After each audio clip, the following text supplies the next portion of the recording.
Hello, good evening. Welcome to an edition of Middle Stump with me, Farouk. Hope you had a lovely Valentine's Day.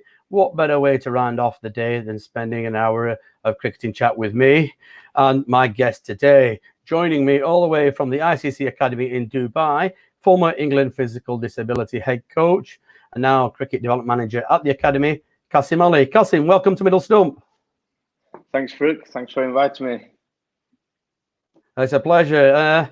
How is it out there in Dubai? We're obviously suffering with the cold and the lockdown out here in the UK. Are you on better times over there? We are. It's a lot, dare I say, it's a lot warmer. And obviously, from a COVID point of view, the country is definitely in a lot better position. The government's definitely got it in hand over here. So we're very, very fortunate on this side of the world. Obviously, the sunshine's here. The weather's good for us. It's just starting to heat up and get hotter for us. And dare I say, it's tax-free. So, yeah, I can't complain. You're living the life then. I'm enjoying it. I'm enjoying my four and a bit years that I've been here so far. I've definitely warmed up to the place. It's definitely something that I've really enjoyed and no regrets in terms of definitely being here. So yeah, I've really enjoyed my time. Have they managed to get a handle on your broad Lancashire accent though? Not yet, not quite. There is still a few people who struggle to understand what I'm trying to say, but majority of them, I've actually improved my Urdu and Punjabi, dare I say it. So it's definitely helped me whilst I've been here. Oh well, Mum's happy. My mum's happy that I've improved a little bit. So yeah. Oh well, that's great. We might even ask you a few questions in Urdu and Punjabi then at the back end of the show. So yeah, absolutely fantastic. Well done, mate. Great. It's lovely to have you with us. Let's get cracking because we have a lot to get through, and obviously our viewers will be interested to hear everything about you. Do send in your questions, and Qasim hopefully will answer them later on in the show. You've just done a stint in the Abu Dhabi T10 with the Deccan Gladiators cast, and you've had the likes of Karen Pollard, Sunil Narain, Imran Tahir, to name but a few. Obviously, you were the fielding coach for that particular franchise. How's it gone down? How have they responded to Qasim Ali, and how have you sort of taken to these guys? To be honest with it was a new franchise for me this year. Obviously, I was with a different franchise last year, and obviously the stars started line up in these shorter formats. You don't get a lot of time to build a rapport with them. It's quite difficult because they're flying in often last minute, and obviously with the quarantine period set by the tournament, it didn't really give a lot of time to build a connection with them. We kind of went straight in from a 3-4 day quarantine period straight into the first game. We had one training session which lasted a couple of hours, and then you're straight into the tournament. So, to try and build that connection, you have to do, we were doing it through Zoom calls, or, there was a little bit of connection on WhatsApp, but you don't really get the face-to-face interaction. And for me, as a young coach who's obviously looking after the fielding element, and these guys have never worked with me other than some of the local lads, it was quite difficult. But obviously, to build a rapport first and foremost with any international player, you have to have that common ground, and they have to sort of be able to understand what you're trying to do for them, and equally just be willing to sort of help and support their preparations. That was my key role, to make sure that they're in a good frame of mind physically and mentally, and they're prepped, ready to go from a fielding point of view and a preparation point of view, ready for the games. Because in a short tournament, you only get 6 games with them, and 90 minutes a game, you're in and out quite quickly. So that was pretty much my focus. Great stuff. I mean, it's a different franchise this year for you. Last year we were with the Maratha Arabians alongside Andy Flower. I'm just a little bit puzzled as to why, having won the tournament with them, A, Andy Flower wasn't retained, and B, you weren't there either. Yeah, can you imagine Fergie winning a trophy, like his first trophy, and then owners turn around and say to him, "Off you go, champ. We no longer need you." But I think that's what I mean. This format, these shorter tournaments often have that. The franchise sold, the owner sold the franchise, and so a new franchise owner came in, and he just decided that he wanted a clean sweep from everybody. We had some exceptional, talented players, DJ Bravo, Lassit Malinga, Yuvraj Singh, Chris Lynn, to name a few of the team that we had. And anybody who knows the cricket and white ball cricket will know that these are absolute match winners, and can contribute towards actually making a successful unit. So it was bizarre, to say the least. I mean, I only found out after the auction that I wasn't being retained, and up until then it was, yes, you're going to be involved, etc., etc. So it is disappointing. The brand itself was a good brand, but I'm fortunate to get an opportunity with Deccan and obviously Mushtaq Ahmed, who was exceptional as a head coach, and not to mention the owners. They were very, very good, very clear in the communication, and actually stuck to their word as well, which can be challenging in these sort of formats. You worked alongside Andy Flower, as you said, last year. What was that like? Obviously, he comes across, certainly, in media interviews, as a very sort of dull and dour kind of individual. But I suspect it will have been a hugely beneficial learning experience as a young up-and-coming coach like yourself. Oh yeah, without a doubt. I mean, those many years ago, I was watching the Ashes, and he was in the middle of the papers with everything that's going on in Australia. So to actually then, a few years later, to be sat opposite him on a team meeting or on a dinner, or we're discussing our, the dynamics of the side, or we're going for a cheeky Coca-Cola. That for me is surreal, because you get these opportunities, and to learn from how he conducted himself. That was his first franchise tournament, I believe, coming outside of the England setup. So for him, it was quite new in the white ball structure as well, in terms of the shorter franchise world. And actually, the way he conducted himself, the way the clarity in which he spoke in, and the respect that he had for the players, the way he handled and managed his players really, really well. And to be fair, the way he reassured me about my work was fantastic. And he was somebody that I always wanted to sort of link up with as a coach, and I got an opportunity once I was out in the desert. So, from a coaching perspective, I'm very, very fortunate to have I've had that opportunity. And he's very different. He's very different to the perception that people have of him, or have had of him in the past. Very, like you say, he can come across very dull. His demeanor is not very energetic, but actually behind that is a very soft-hearted person who has the best interest of everybody. So I really enjoyed my time with Andy, and actually I can call upon him now as a mentor to discuss coaching, but also discuss social stuff as well. So yeah, a really good connection. Who knows, you may hook up again sometime in the future, which takes me on to my next question, which is, obviously you've done 2 stints as a fielding coach. Now, obviously, knowing you as I do, with the best will in the world, I don't think you're the sort of individual who's just going to settle for being a fielding coach. So is there a possibility, do you think, of you taking the next step up, maybe becoming a head coach of a TT competition, T10, like in the Abu Dhabi? Because obviously the next season they're looking at sort of October, November time. Or do you have other plans? Interesting question, and a really good question, actually. I think my current situation at the moment, the way I am, you're right. I would aspire to be a head coach somewhere along the line. And I think in these franchises, they are going to go for a named person as a head coach. It's always difficult to get, especially if you've not played the game. Unfortunately, there's a big question about whether the best coaches are the ones who've played the game, etc., etc. So there's that big dilemma going on.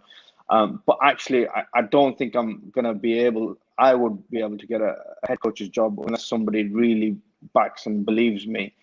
Because I'm not a named person, I would definitely go for an assistant coach's role, and I'm quite happy doing the fielding role, because actually I really enjoy my fielding stints, and to be fair, it gives me a lot of quality time with some individuals. Head coaches have got a lot of responsibility in terms of owning up to the ownership of the results. And there's a lot more responsibility on the team. And I think in the immediate future, I'd love to carry on my assistant/fielding role, specialist roles. And then hopefully in the next 5 or 6 years, maybe even a little bit longer, I'd love to take a head coach's role in a particular franchise, or even an associate, associate team. I'd definitely love to take that opportunity on, because I believe that's where the real learning as a head coach comes in. And I've done some previous head coaches roles, but I would definitely like to take that opportunity. Yeah. I mean, you're doing yourself a little bit of a disservice there, because obviously, it's not necessarily, it's not always the best players or the more successful players who make the best sort of coaches or managers. I mean, you only need to look at, as you've mentioned, Sir Alex Ferguson, Bill Shankly, to name but two of the most successful managers of all time. And they were no great superstars in terms of their particular sport. So at the end of the day, it's not always a given, is it, that the best players, if you play in international cricket, make the best coaches? No, it's not. And, Sachin's the best batsman in the world.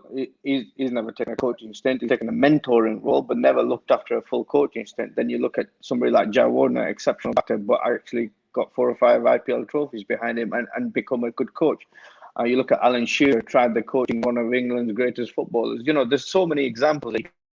The opportunity of trying to get them in a position where they're either a good manager or learn the managing skills, or they're actually a good player but can't transfer the skills over. I think that's really key. The dilemma continues on to this day. And as somebody who hasn't played cricket and a lot of first-class cricket, I've definitely taken that route where, I want to be the best possible coach.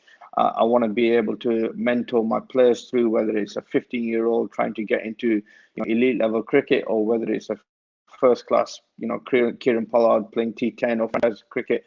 I would definitely like to sort of step up, and it's definitely different skill sets that are required. So along the way, you've got to learn them, and along the way, you've got to find your coaching style, which is definitely going to allow you to step in that position to give that consistency and that message across to people, for sure. You spent 4 years now, just gone over 4 years this January at the ICC Academy as the head of cricket development there. And obviously your role isn't just a coaching role, because you've got a pretty wide remit as part of your job description. To what extent do you feel, looking back on those 4 years, that you've actually achieved the organizational targets for the academy and also your personal development targets as a coach over that period of time? Yeah, 4 years have gone by very, very quickly. I was very fortunate to get headhunted for the job when the vacancy came over. I was actually in Dubai in a tri series with the England physical disability player with Pakistan and Bangladesh. So that was a fantastic opportunity for me to understand the business model that was here. Obviously, the facilities are world class, but most importantly, what was required to make it a success if I was to take over that role. I was very fortunate. Will Kitchen was general manager at the time, who had a great vision. He really understood what was required from the academy's point of view, and actually thought that I would be the best candidate for that job and take over from an active coaching point of view. So I was very grateful to him for obviously selecting. And then once I got into the job, it was a real different culture shock for me. Obviously, coming from England, having worked with Lancashire, having worked with England disability team, having worked with the South Asian project in Lancs, coming over and working in a development academy, which is heavily strung by financial targets and almost bums on seats, if you like. From that point of view, it was a really interesting culture change for me, from a performance element, heavily performance driven in Lancashire, to actually coming into a development world with a bit of performance outcomes. So for me, it was quite interesting. What have we achieved? So in the 4 years so far, I've managed to set up a really good vision. We've got a positive culture which actually allows people to develop their skills. We have a scholarship program in place, which really targets 14 to 19-year-old high potential players for UAE cricket, and that's a free coaching program. And that was something that was never heard of when before I came in. It was something that me and from a strategic point of view, we acted on very quickly to ensure that we can actually target our best young cricketers out there, to enable them to get closer to the international demands. And more importantly, from my point of view, I actually get a lot of contact time to ensure that we're targeting the best players, but also the ones who might not be able to afford it. As you well know, Dubai is quite an expensive place, but not always the best cricketers have deep pockets, or their fathers have deep pockets. And often that can be quite challenging if you want to fulfill your potential. And from my program, it was never going to be a case of, cost being an issue, or access to resources or coaches in order to fulfill their position or their potential. In terms of outcomes, then we have a 5-year strategy, and part of that 5-year strategy was to actually get more players playing for UAE national team. Before my time, there was hardly any cricketers playing UAE cricket, whether it was at under 16s, under 19s, senior level, or the women's, and there was no representation whatsoever, which was a real disappointment and a little bit of an embarrassment, if I was going to say, from an academy point of view. Now, since over the last 4 years, we've had numerous players representing under 16 level. We've had success at under 16 level. We've had guys representing the under 19s, also going to the World Cup last year. In South Africa, we had four cricketers go off from the academy scholarship place, and they were going off towards the academy, the World Cup. So that was a big representation. The domestic tournaments that are taking place in UAE structure at the moment, we've got a good representation from our scholarship players. Up to 9 players are playing in the domestic structure. And then obviously we've just recently had some really good success. One player who was picked up by Pune in the T10.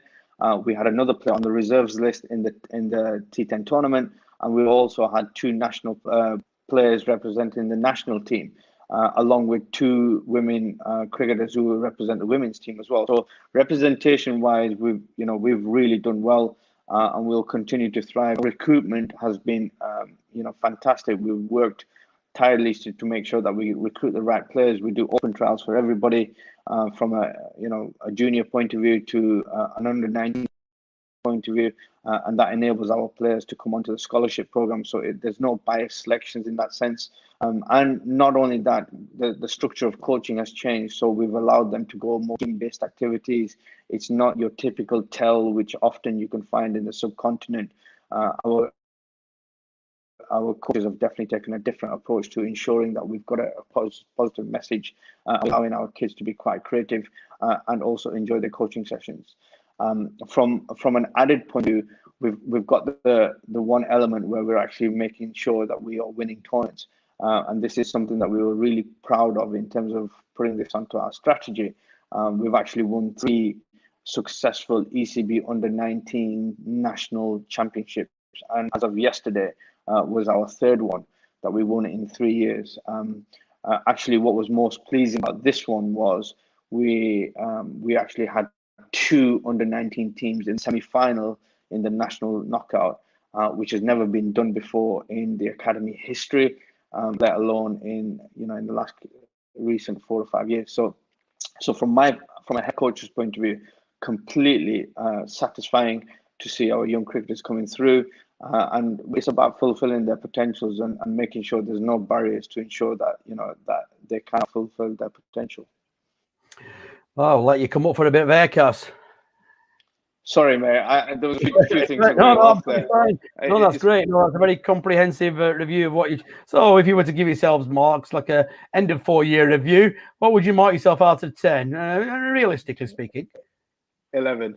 No, 11. On a serious, I like a man who's got confidence. On a serious note, I mean, I would quite happily set for a 9 with a view of still a long way. It's got a little bit to do. But we've actually been really good in terms of being successful in what we've got, the template that we've got going on in producing good cricketers, winning trophies, and fulfilling kids their potential, but also from a junior point of view, developing that. And you've been to Dubai, you've seen the academy. There's some quality cricketers that are coming through, and the pathway has been set up now for them to actually achieve greatness with under 16s, under 19s, and obviously go on to UAE national team. So. Yeah, very, very proud. And often I get asked the question. I get asked the question a lot by when you're talking to different directors and managers and stuff like that. What is the academy actually achieving? Actually, we achieve a lot. We don't publicize it well enough, if I'm going to be honest. But most importantly, the players on the pitch actually do the talking for us, and these guys are the guys who represent the brand. So I'm very, very proud of how things have gone, and I've got a good team behind me who've done wonderful, contributions towards their development. How big a culture shock was the system? Because obviously it's a very quaint kind of approach that they had out there prior to you arriving. I've been out there, as you say, for the last 10 years, and I follow the cricket very closely, whereby you have academies, basically, which are privately funded academies, and you don't have the clubs and the leagues and the district and then the county pathways like you were used to when you were at Lancashire. It was a complete sort of change as far as to the sort of approach that you were used to. Yeah, absolutely, and it was a complete culture change. It was a complete culture shock to see that it's more about how many numbers you can get through the door, not how many quality cricketers you produce for England or UAE, because the English model is get them through the clubs, identify them, allow them to play district cricket. Hopefully, the scouts will pick them up for the under-9, county cricket, and eventually they'll go on to Super Fours or England or whatever it is. And we've got a good example in Saqib, somebody who was there at my Lancs, or Alex Davis or Liam Livingston. These guys have come through that particular pathway. Here in Dubai, like you say, it's an absolute culture shock. We've got people playing top book to go and play in an academy, and often there's no guarantees that you're going to get selected, or there's no guarantees that you are going to play national cricket. There's no guarantees of anything. But actually, all you're doing is you're paying for the privilege of playing in this academy. And to be fair, there is no loyalty with any academy. There's a lot of players who, that was the one surprise that I had, is I've got players who will turn up to my academy coaching sessions, and then literally on the weekend they're playing for 4 of the different academies or playing in a tournament for somebody else. And exactly. It's so hard. Yeah, just to come in there, I mean, that's something that I noticed. We'd go out there on tour. We'd be playing against, for example, let's say the G-Force Academy, and then the following day we're playing against the Desert Cubs. And you think, hang on a minute, I'm sure we came across that lad yesterday for that academy. Yeah. There is a lot of that happening, and unfortunately, often what happens is, a lot of parents just want their kids to play cricket, and they just want to play tournaments. They just want to do, play game after game after game. And often what I'm seeing is, a lot of lads are breaking down because they're playing 2 or 3 games a night, a day. They'll coach with us, or they'll come to a training, or they'll go to an evening game, play a T20 game, and often in Ramadan you might play another game.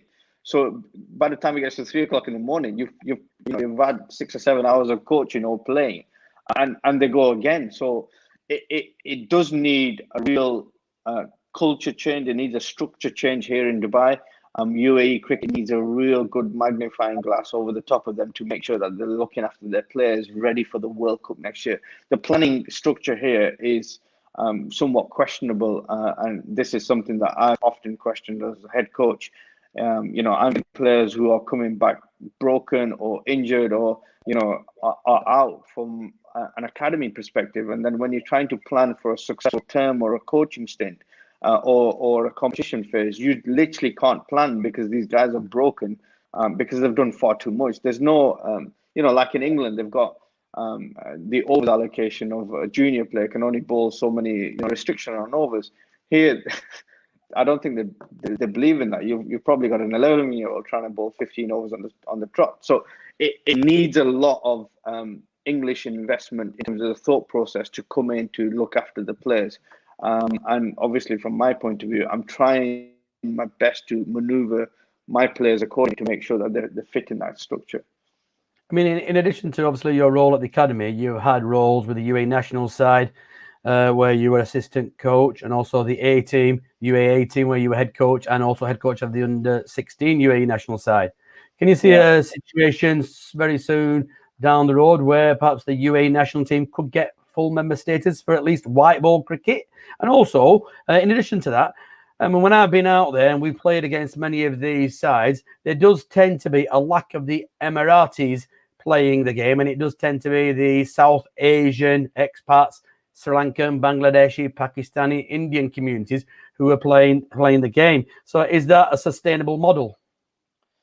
Coming back to your question, the first part, yes, I've had a few opportunities and experiences now with the national team. I thoroughly enjoyed them as fielding coach to the national team in Kuwait, the pep up for that for the qualifiers, under 16 head coach for the national 2 tournaments, which we won. We won the regional tournament, the qualifiers, and we also became runners up in 1-2 years apart. And also, from my point of view, getting an opportunity to run the UAE team against Nepal and Afghanistan, where Rashid Khan and Sandeep bowling off against each other. That is a huge experience for me as a head coach to come up against at that time they were just coming into full test rank Afghanistan side, so they were a formidable force, and for me as a head coach to experience that was fantastic. So moving on to your second part of the question, in terms of the Emiratis and lack of Emiratis, there's a lack of Emiratis for some time. There is a few UAE born cricketers who are born here but play. I can name a couple in the side now, but there's actually a very little happening outside of that. I don't see there is a lot of numbers that are going around. There is Emirati cricket. Now, either the transition hasn't been good enough or successful, or the numbers are being fudged. But I don't see any Emiratis playing the cricket game, and I don't see that happening anytime soon, if I'm going to be honest. I think they need to take a real good look on how they can engage with the local people, and most importantly, how they can capture the Emirati audience, because there is a huge audience over here. I'm not just sure that the Emiratis will take up cricket, because I don't think it's in their sport or in their blood. In terms of the quality of cricket, Indians, Pakistanis, the subcontinent players, and to be fair, English and some South Africans are making up the vast majority of all the structures and all the academies throughout UAE and Abu Dhabi. Okay, Cas, brilliant. Just want to go on to take you back now to sort of your first experience and introduction of the game. Growing up as obviously someone from Pakistani heritage parents, who was there for you, an influence for you? Because there's always somebody within the family or the wider family network that certainly plays a pivotal role. Wow, what a question. To be fair, I was very fortunate to have the best uncle.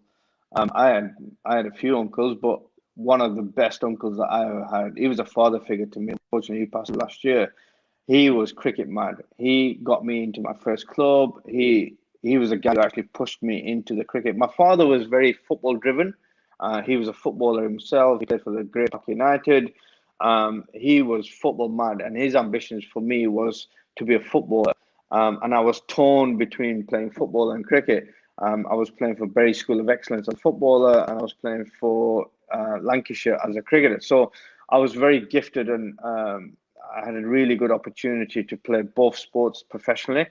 But it wasn't big. But actually, the greatest influence for me was my uncle, over and above everybody else, because he was my greatest supporter. He was my greatest critic as well. And I remember many times when he used to, give the finger pointing at me, and he used to shout at me from the sidelines. But actually, he got me involved in junior cricket, senior cricket from an early age. And I can't thank this guy enough, because he was the guy who used to take me to junior league matches, or he would let me get involved in senior matches when he knew I wasn't completely ready at all.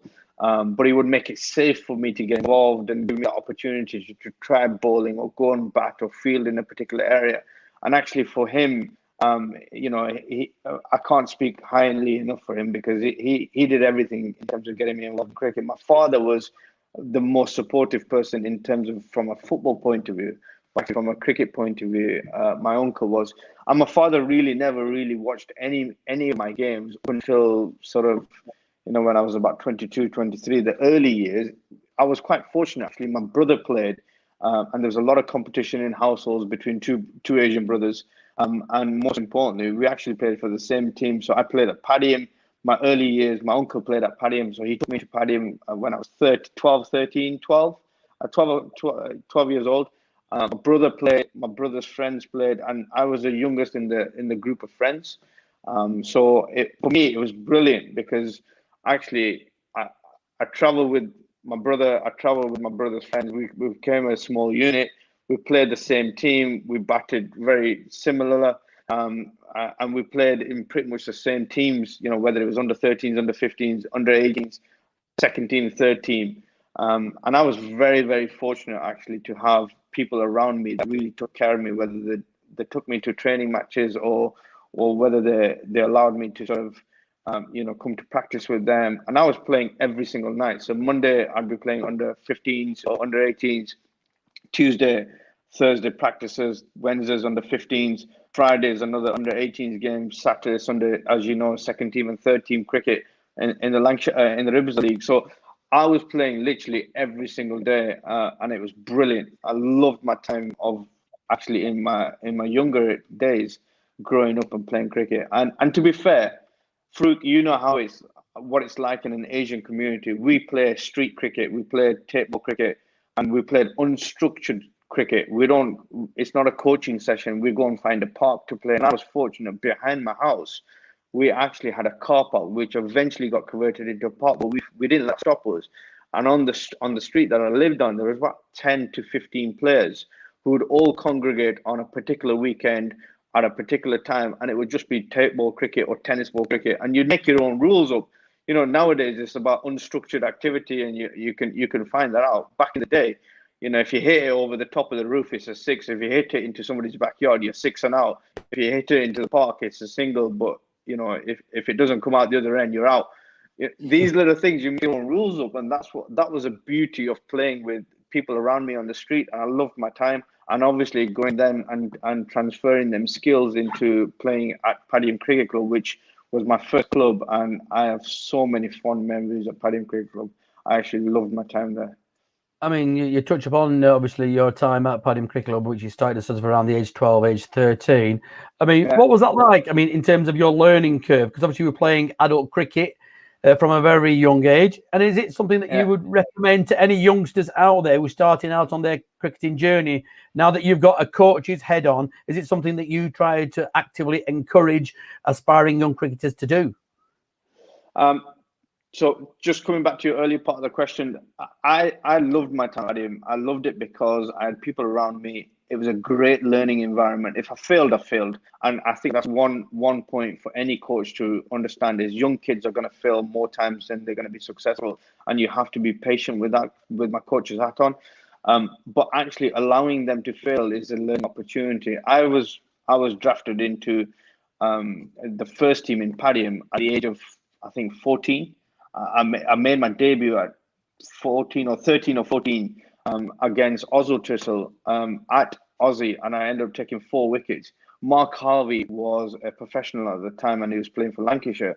He was an absolute great role model. He spent time with me before the game, just getting my bowling right. And I was a fast bowler who converted into a spinner in mid-season. So for me, it was very new skills, and actually working on that over the winter allowed me to get better. But to come into that process, and just, you know, I had a captain in Andy McNicholas who believed in me first and foremost. I think it's important as a coach, you have to believe in your players in order to give them that learning opportunity and almost defend them a little bit. So I had that opportunity. I wasn't making numbers up. Often what happens when a young child comes up, he bats at 11, feels that fine leg and doesn't get a chance to bowl. I think if he's going to come up, he has to learn how to bowl. He has to learn how to bat, and you have to be almost right the year off of development to give them the opportunity. And I think that resonates highly with me in my learning experience as a player and transitioning into a coach. And now what I'm doing with the young players in the academy, actually, I'm getting them to play 1 or 2 years age group upwards in order to give them the opportunity. I've got a lad at 16 now. He's playing under 19s cricket. He barely played under 15s cricket last year, but actually there's some potential in him to be my next bowler in 2 years' time to lead that under 19s age group. So we're looking 4 years back in order to get them right for that particular year age group. So it's about planning. It's about knowing what you can do, and it's about giving them a platform in a safe manner to learn and express themselves, but also to get some valuable life skills in how to conduct themselves in that adult environment. And I would definitely encourage coaches to allow them to play upwards. And it's a great challenge. You know, you learn a lot quicker. So yeah, I loved my time. I had some really good individuals. Steve G was fantastic. Andy Mack, as I mentioned, Sean Rashid was another one. You know, these guys were really good for my learning because they took me under their wing and actually got me to develop as a young cricketer. I mean, often young cricketers, you know, have delusions of grandeur. They make it into the first team, and all of a sudden they think, you know, they're the world's best cricketer. And looking back on it now, obviously, I'm not quite sure what your mindset was at that age. But what would 34-year-old Qasim Ali say to a 13-year-old kid who's sort of breaking into senior cricket? What advice would you give to that youngster? First of all, you've taken 4 years off my age, so I'm quite happy with that. We'll just end the question there. That's all right. No, look, first and foremost, look, at 13, you're never the complete article. At 18, 19, you're never the complete article. So to have a dream that you can be successful, yes, by all means, reach for the stars, do what you need to do. But the reality of it is 1 in 100, 1 in 1,000 are going to make it. And you have to have that backup plan in terms of whether you do or do not make it. Often what happens when you get to 15, 16, we all know the stats are there. You sort of fall away from the love of the game, or there's other distractions. And often what happens is you sort of, through adversity or through a culture change, or through different opportunities, you sort of come back in love with the game, and by then you might have missed your chance. Often what happens is it's not about the player. It's often, in my learning experience, it's about the parents and the group of people who are the guardians that look after this child. That for me is the biggest learning that I've taken on board. To educate parents on what's required, and that fundamental age of 12, 13, 14 is not to put pressure on them, is not to scold them whilst they're going home on a journey because they've got 2 ducks in a row, is not to sort of give up hope, but actually to allow them to express themselves, to keep challenging the thought process and keep supporting their understanding of the game. Every age group, whether you're 13, 14, 15, 16, has different demands on the game. And often one year you're going to be at the top of the ranks and the next year you're going to be at the bottom. So it's understanding that journey from a young cricketer's perspective. And most importantly, success and failure is non-linear. To be successful in life, it's not just a straight line. You're going to have to go through some sort of circle, some through adversity, some through a notch.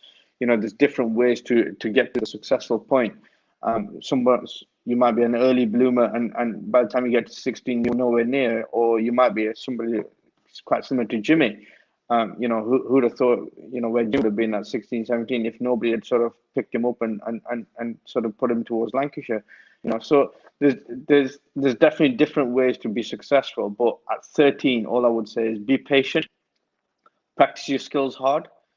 Think about your fundamentals, not just on one discipline, but 2 or 3 different disciplines now. So fitness, fielding is probably more important from an all-round perspective, and obviously from a batting, bowling, wicket keeping, etc.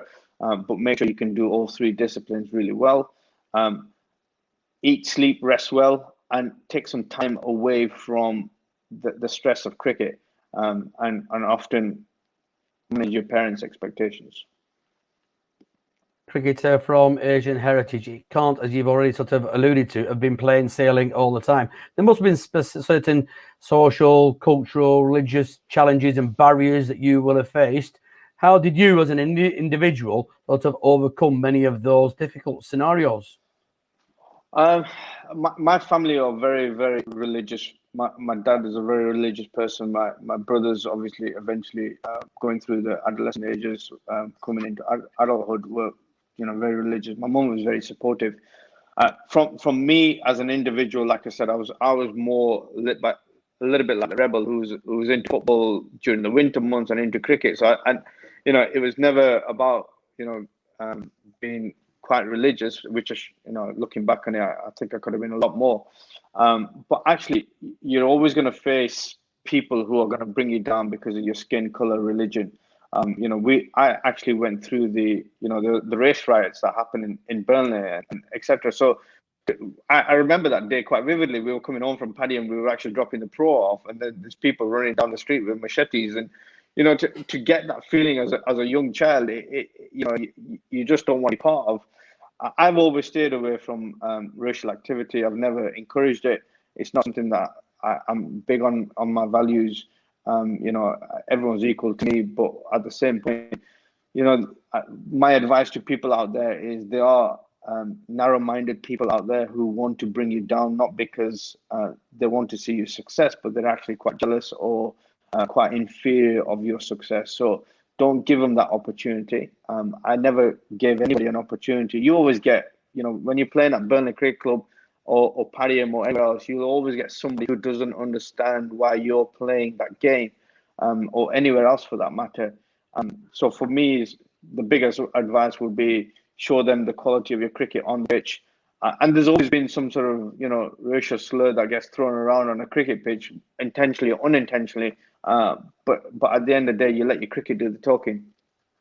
I think that's a very, very safe approach to take. I mean, you didn't obviously just develop your playing credentials. Obviously, you went on to the coaching pathway and became the cricket development officer in 2007 at the Lancashire Cricket Board, and then also soon afterwards you became the head coach at Burnley as part of your day job. You certainly weren't one for letting the grass grow under your feet. Pardon the pun. Yeah. I mean, to be fair, again, I was still nurturing as a young coach. I was still on my feet, and I was very fortunate when I came. The activity before that, the journey before that, was I finished university and I went off to university in Australia for a year to get better as a cricketer. So I did 15 weeks out there playing, and actually that stint of life skills made me a lot better as an individual. Coming back, I worked for the Burnley Sports Development Unit, and I came looking for a job, and there was some work going there. So eventually I started working as a multi-sport coach, which actually developed my understanding for the greater game, understanding of greater sports, and how well them activities can develop a person's agility, etc. So cross-sport understanding was quite important. And then the job came up for the Lancashire CDC cricket development coaches post, and obviously being very close to my heart in terms of development, I was just on the verge of working towards level 3, etc., etc. So it kind of fit in nicely. So yeah, it could have been a better post for me. To be fair, it was on my doorstep. It was about working and developing kids in the school environment to bring them closer to the cricket clubs, and it actually allowed me to build a really good relationship with, and even to this day, with certain cricket clubs within that area. So allow them to understand what the feeder system is. And actually, what I saw at the time, for the 3 years that I was doing the job, there was a lot more Asian kids that started to get involved in local cricket clubs. So to help Burnley set up their structure, that was one of my key responsibilities, to increase the number of kids from 25, 28. We actually had 128 coming to training nights, and there was about 40% of them came from an Asian background. And I lived up to that role model opportunity and that responsibility to allow these kids not only to develop them, but also handpick them to come to the cricket, which actually increased the standard of quality of players that were coming in. So yeah, I mean, I thoroughly enjoyed it. Them 4 years were fantastic for me, and I can't thank Elaine, Sue, Simon, Paul from the sports development units, because they actually allowed me, and a lot of people don't know this, they actually allowed me and develop my coaching opportunities to go on to a level 2 course, level 1 and level 2. And at the age of 18, I'd already qualified as a level 2 coach. That's where my support came from, and obviously I did all my hours in order to ensure that I get my quality of coaching. But nowadays people get fast tracked and all that kind of stuff, but they showed real support and interest in my development, and I can't thank them enough. Even to this day, I'm very grateful for them for putting me on that journey.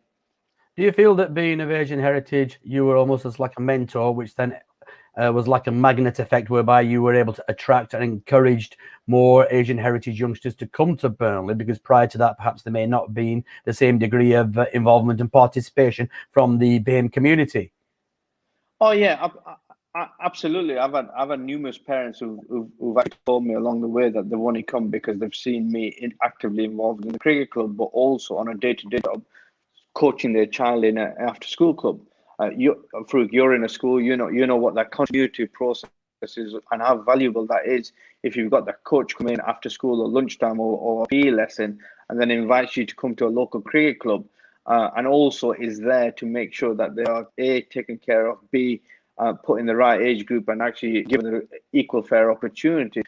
That is huge to a parent, and the fact that you can converse that message in English, Urdu, Punjabi, whatever that is, although it was broken at the time, Punjabi, to get that message across and ensure them that they're actually coming to a well-respected cricket club, which Burnley Cricket Club was at the, even to this day. And most importantly, that they're going to actually, they're getting well taken care of. There's a process in place. And to be fair, the numbers at Burnley Cricket Club actually picked up in a huge way, not just Burnley Cricket Club, but actually across the borough. We had Paddy and we had Laura House. We had some activity going on in Belvedere, and also at the time we started girls cricket. So girls playing cricket and Asian girls playing cricket, that was never heard of. So we started to feed that, and there was a few girls coming through. So actually, a lot of people have said to me, yes, it was because you're an Asian person and you're in the field.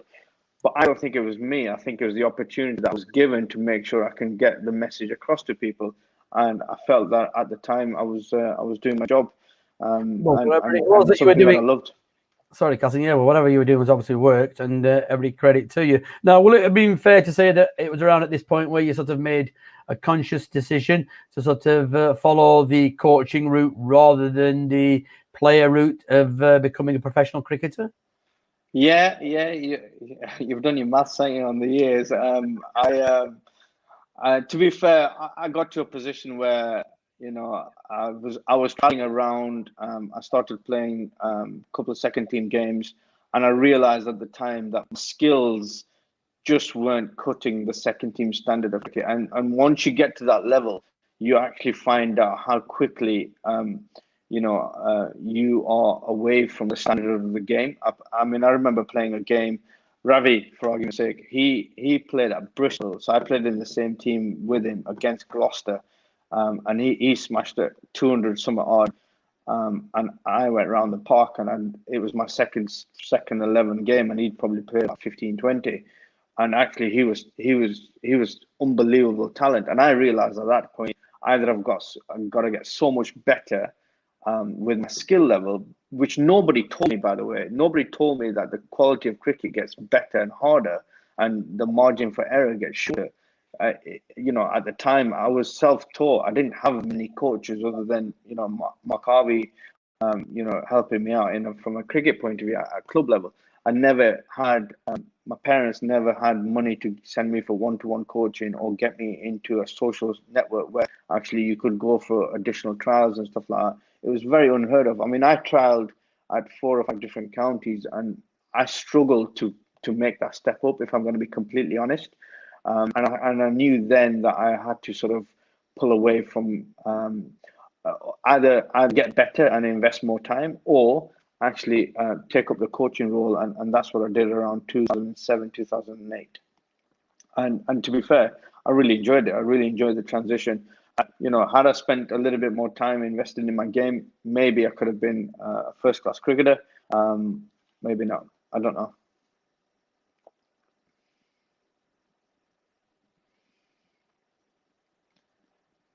Are you going for a water break, Farouk?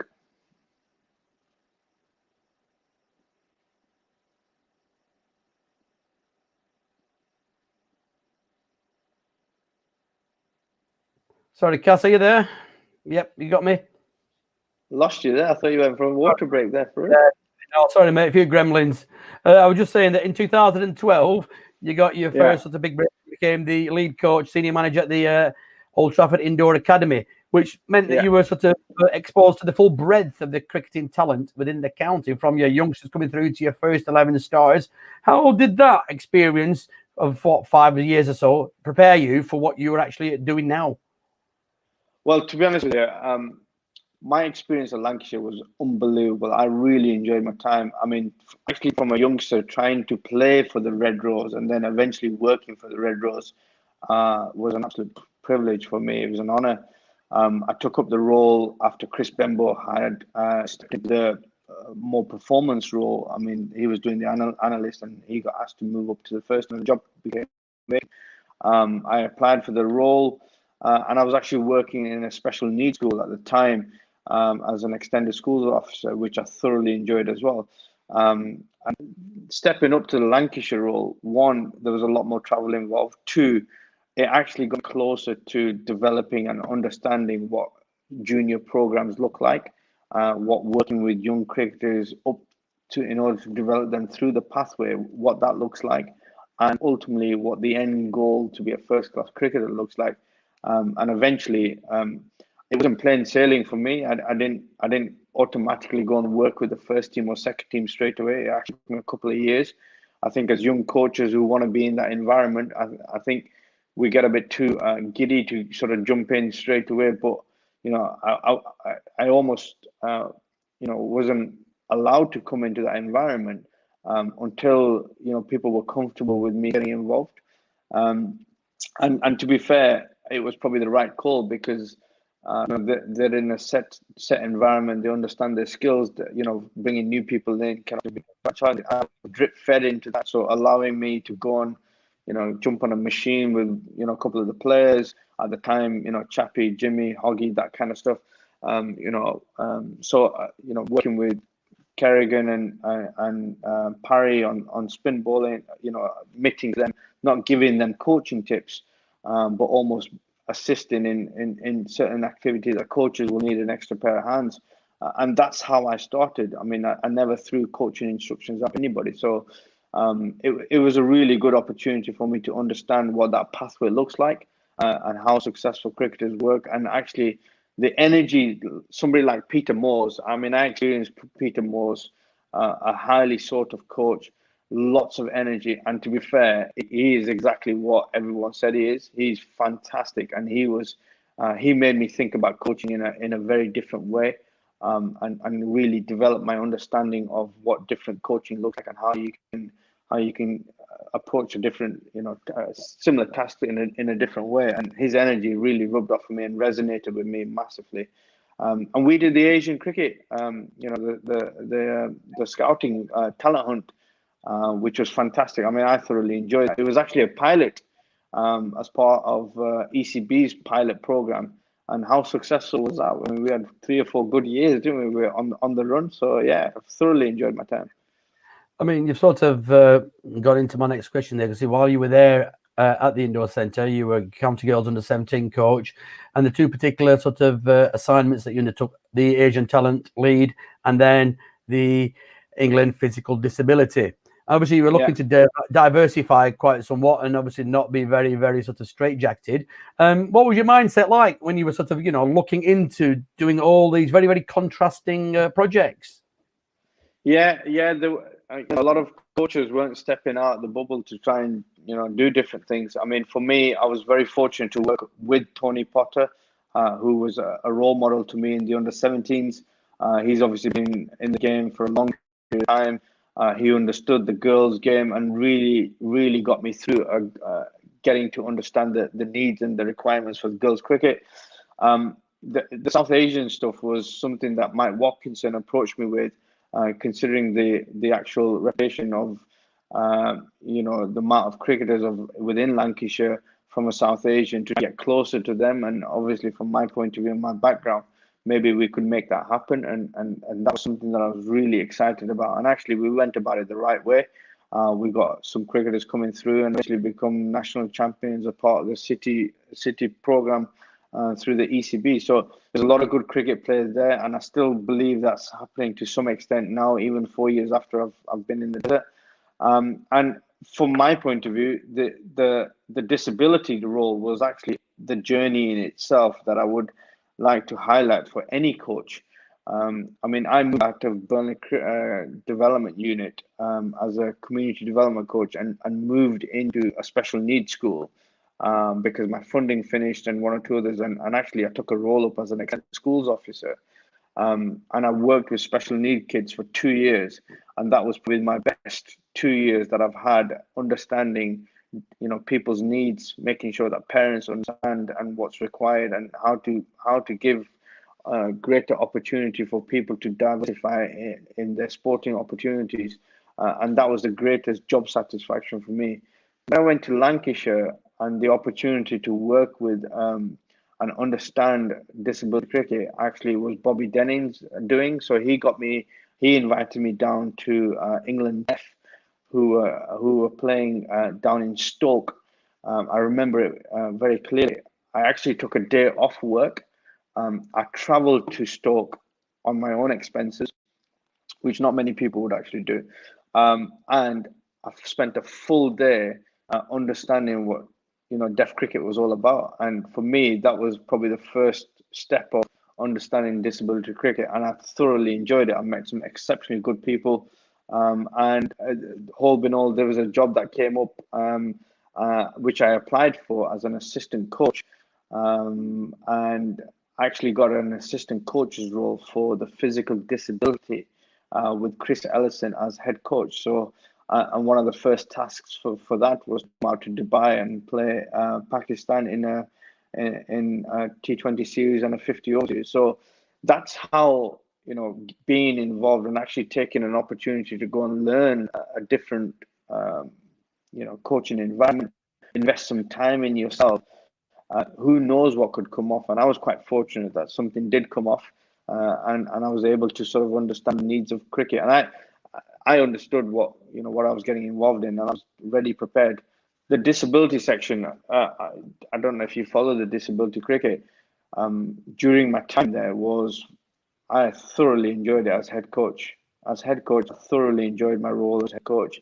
To actually plan after the series loss against Pakistan in 2014, to be given the job in 2014, straight after the Pakistan loss, to then work up towards the 2015 inaugural World Cup in Bangladesh, and to win that successfully against the nemesis of Pakistan in Bangladesh, with a pretty much new unit, new side, new culture, new captain, new everything.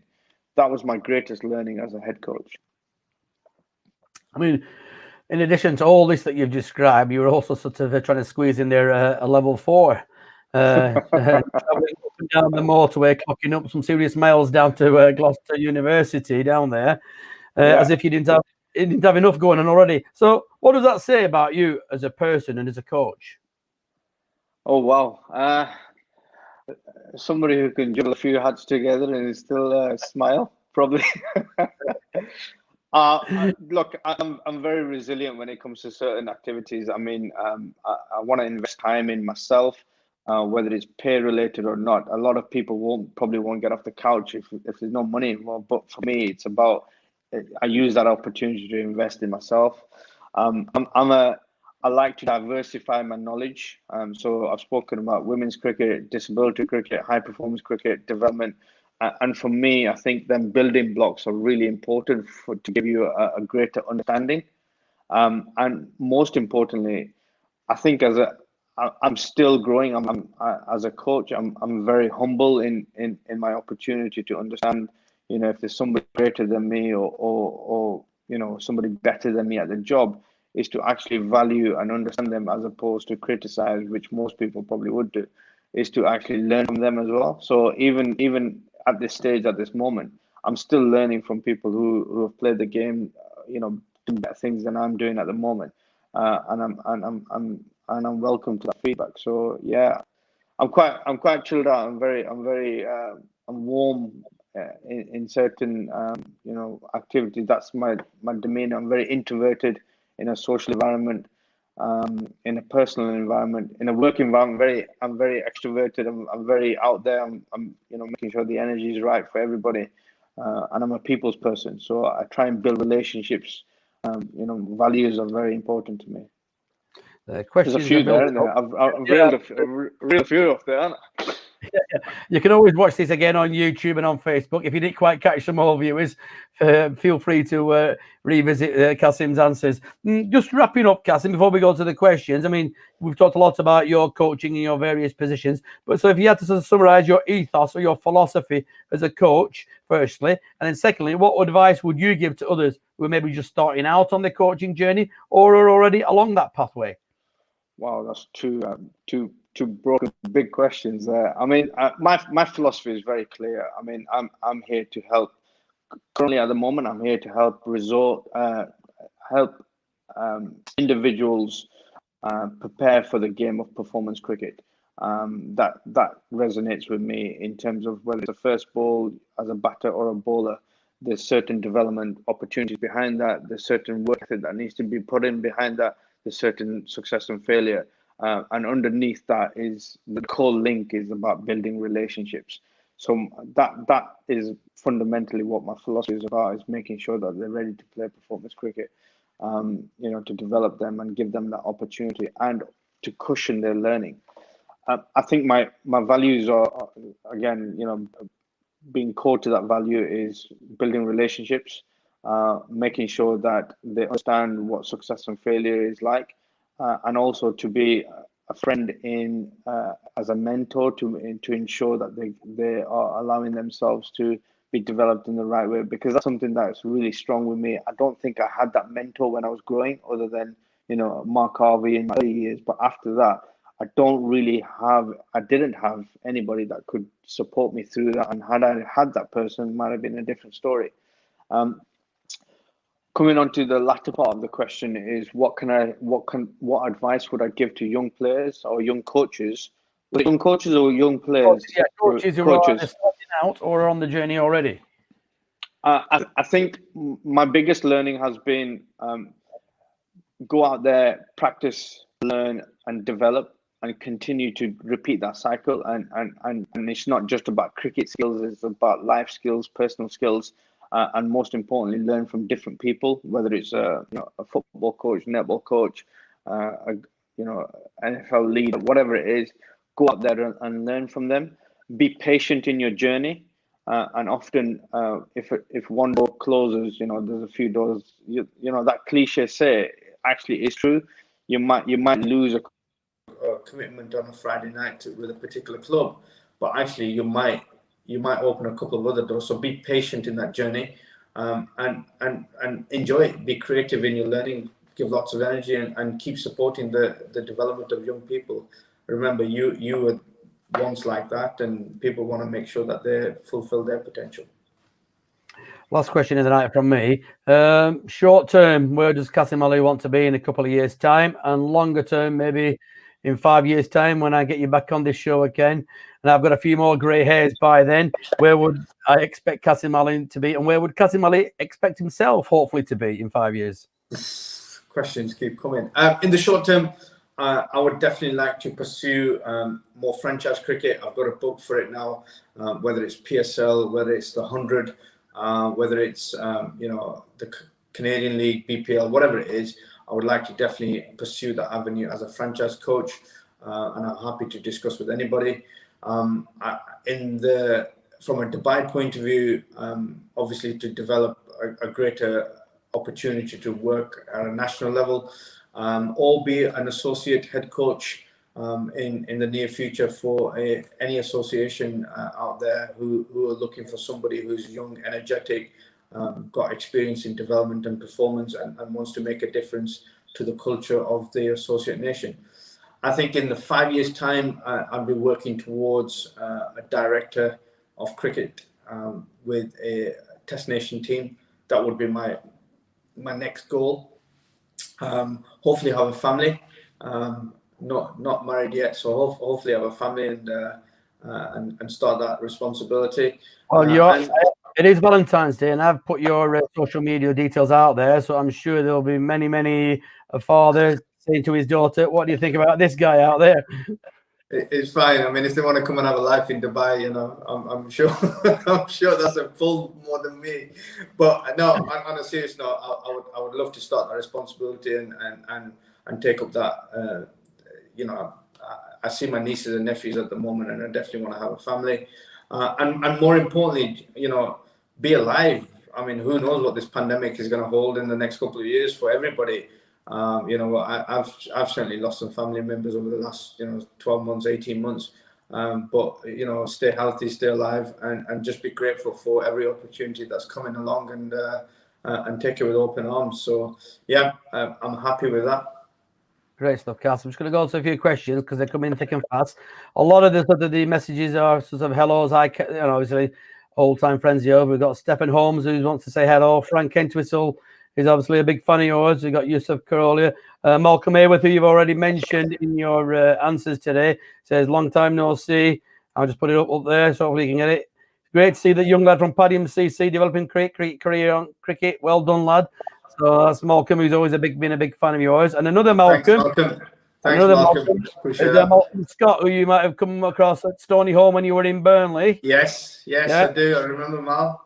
Yeah, and Malcolm's asking about the pressure that players complain about. Is it the fault of the coaches? Do the coaches expect too much of them? In my experience, I don't think it's the coaches who expect too much of them. I think it's the players who put too much pressure on them. If you're talking about junior age group, I think it's more about parental pressure and obviously expectation of the child doing really well.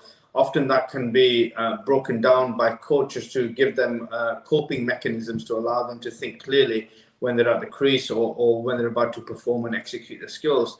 I think in the bigger games, when you've got, the Kieran Pollards and the Son and the Lions, they've been around long enough to understand what pressure looks like, and they can definitely execute their skills. Deep down, some of these guys are the coolest guys in, the calmest guys on planet. So they definitely know how to handle the pressure, and they've been there. These big superstars have definitely been there. We've got another question from Sajid Patel. It's quite a long question. I'll just paraphrase it. Basically, he wants to know, what does good look like in connecting players for opportunities with trials and franchise teams and county cricket? Is there a specific model that you operate within to try to identify good?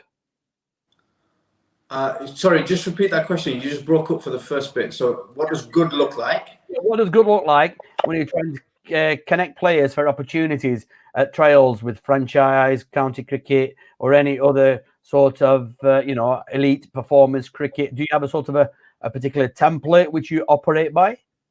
Yeah, no, absolutely. I think every coach who's on a director role or on an academy role will definitely have a template on what good looks like from 15, 16, 17, the maturing ages, and obviously going into the specialisms. I think if you want me to reel a couple of things from all aspects, I think the first thing for me is definitely got to be coachable, being able to handle pressure, execute when required, live a professional life. So, within that comes diet, nutrition, fitness. And obviously, from my point of view, is being able to do your disciplines really well. So whether that's spin bowling, batting, bowling, whatever that looks like, and being now an all-rounder is probably more crucial than just being a one-dimensional player. And being able to handle the psychology of the game. The closer you get to first-class cricket, international cricket, it's not about your technique anymore. It's actually about the mental side of the game. And we don't value that enough in clubs, or coaches don't value that enough from 16 onwards. The mental side of the game is hugely important. So I think these are small factors. I mean, if Sajid wants to reach out to me, I would happily speak to him about it, and we could. I've got a few things that I can send out to him. That's not a problem from my point of view. Brilliant. Okay, so we've got a couple of questions from Catherine here. One of them you've sort of already answered about who's been the biggest influence on your cricketing career. And it would say fair to say it was your uncle, your late uncle, who you sort of touched on at the start of the show. But she also asks another question: what's been your proudest moment or achievement to date?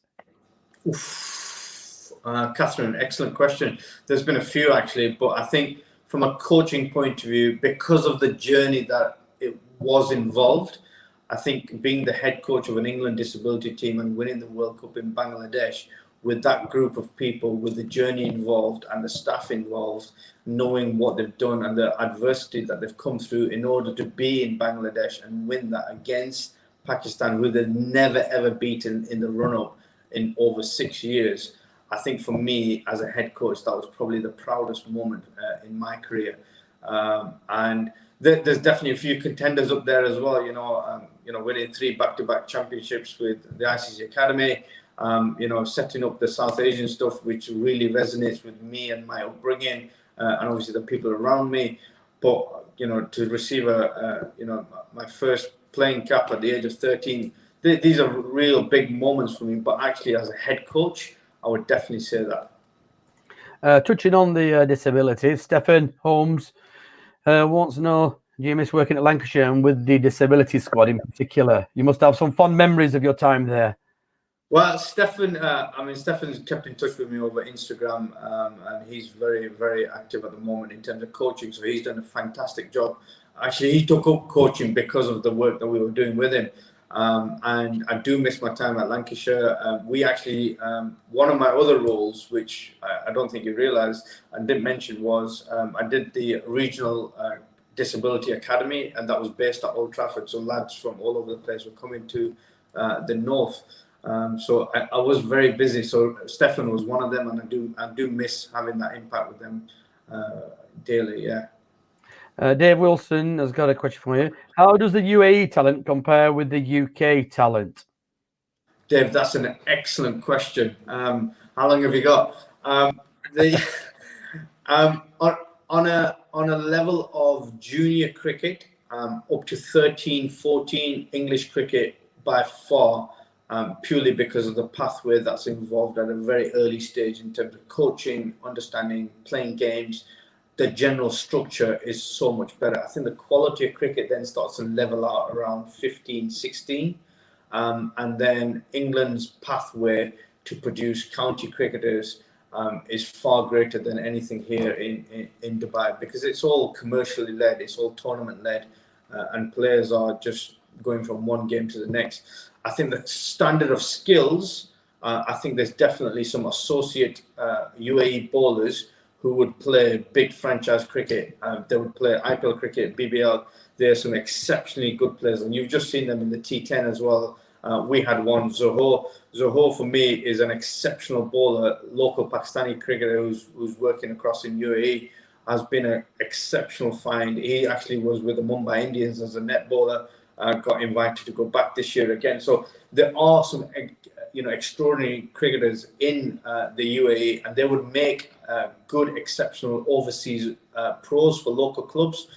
So if anybody listening out there would want a UAE player, I'm happy to sort of signpost them and put you guys in touch, because there's some really good cricketers. And for these guys as well, it would be good experience to go and experience the English cricket as well.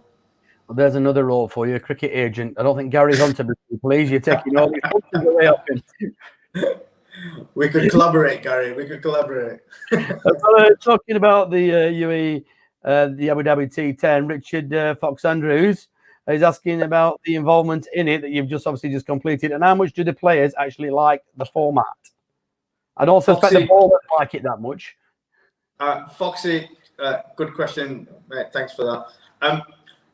On a serious note, I think the players are really warming up to it. I think once you're in the tournament, obviously, 90 minutes is very quick, 10 overs is very quick, but it really tests your skills at the highest level. You need people who can clear the park. You need people who can vary the lengths and variations, and you need people who can actually deliver under pressure, under extreme pressure, for 60 balls. So it's a great format. I think the format will definitely take off. I think there were certain players who enjoyed it more than other players. I think some of the English county players who are coming in for the first time really warmed up to the idea and the format. I think the sort of seasonal pros who've gone from one franchise to the next, for me, disappointed me that they didn't really perform as well as they possibly could have done. But I think it's here to stay. I think it just depends on corporate involvement and sponsorship. So I think that's going to be the big thing moving forward. I could see this going to the Olympics, if I'm going to be honest. 10 over smash for everybody to get involved in. Why not play it? Absolutely. Kay wants to know, how well are the girl and women's cricket doing compared to the UK out there? Kay, how are you? Yeah, the women and girls, we have a good structure here that's starting to really take some shape. The national program is, the national women's teams there. There's a development structure in between underneath that, where they're actually getting some free coaching. And it's quite similar to the Chance to Shine, similar to yourself, Farouk, on the Chance to Shine project, to try and get more people involved in terms of activation. And then there's a couple of girls teams that are playing in leagues and stuff like that, and the under 19s, the senior team, the development team, is playing in the under 16s and the B division Emirates ECB league for more exposure. I think there's so much more scope out here, whether it's through the board providing funding for academies to run their own sessions, but each academy has got a girl set up, and I think it's not like England. England are very beneficial to, you know, the Chance to Shine projects and everything that's coming through the board, it's not happening as much over here. Excellent, Qasim. Great stuff. We've got another question here from Owesuddin. Who's the best coach you've worked with so far? Oof. Farouk Hussain. Right, we'll end the show there on a high then. Without a doubt, I mean, I've been very fortunate to work with Andy Flower T10, Mushtaq Ahmed T10. I've experienced Ashley Giles at Lancashire, you know, Chappie at Lancashire, Peter Moores at Lancashire, you know, Dougie Brown at UAE Cricket. I've had some really good opportunities to work all with these guys. I think if it was going to be one, I think it'd be Andy Flower, purely because of the impact that he's had on me. Second by Peter Moores. I mean, sticking with the coaching theme, Paul Gavin's asking how, in your sort of you know, limited coaching time, I suppose, because you've got many coaching years ahead of you, hopefully, how have the styles changed over the last few years from your point of view? How has my style changed, or well, just yours maybe, and then generally as well? Perhaps you could touch on, you know, looking out as a coach. Yeah, I mean, look, I used to be a very telltale coach. You know, look at me, do what I say, do what I say. You know, there's a lot of coaching that happens like that, and in the subcontinent, there is a lot of coaching like that continues to happen. You know, my time at Lancashire taught me a lot about how to think differently and speak differently and ask different questions. My level 4 was a great opportunity to learn about my questioning styles. And I think my coaching style has definitely changed, more about the player, more about providing them opportunities, testing their skills, looking more at the process as opposed to the outcome, and just generally building a good rapport and relationship with the player in order to achieve success. And I feel that's the fastest route that's worked for me. I think coaching styles have changed. Franchise league is very, you know, quick meetings, give them the knowledge of players that they need to know about, and crack on with the games and be clear about your communication. I think junior coaching at the moment in UAE is very, very behind England coaching at a junior level, because English coaching is very much about the player, the structure, the opportunities, game-based learning. Here they're just cottoning onto that, and to be fair, the ICC Academy, the coaches that I look after, we focus that way as opposed to just telling everybody what to do. So very different, great question, very different styles. And sometimes I don't think everybody intentionally gets it right or wrong. I think, you know, these things happen, and I think everybody, it's about learning from each other. So I'm constantly still learning about my style as well to make sure that I get it right.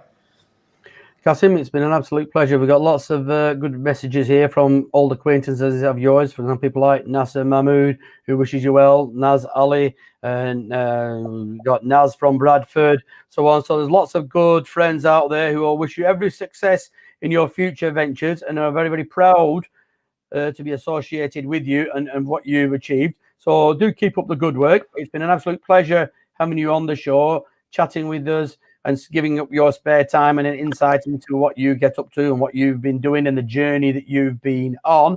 And hopefully, you know, we'll keep a close eye on where you go from here, and we'll get you back on again and maybe get out there to Dubai and do some live stuff with you from the academy and showcase all the fantastic facilities and resources that you've got available out there.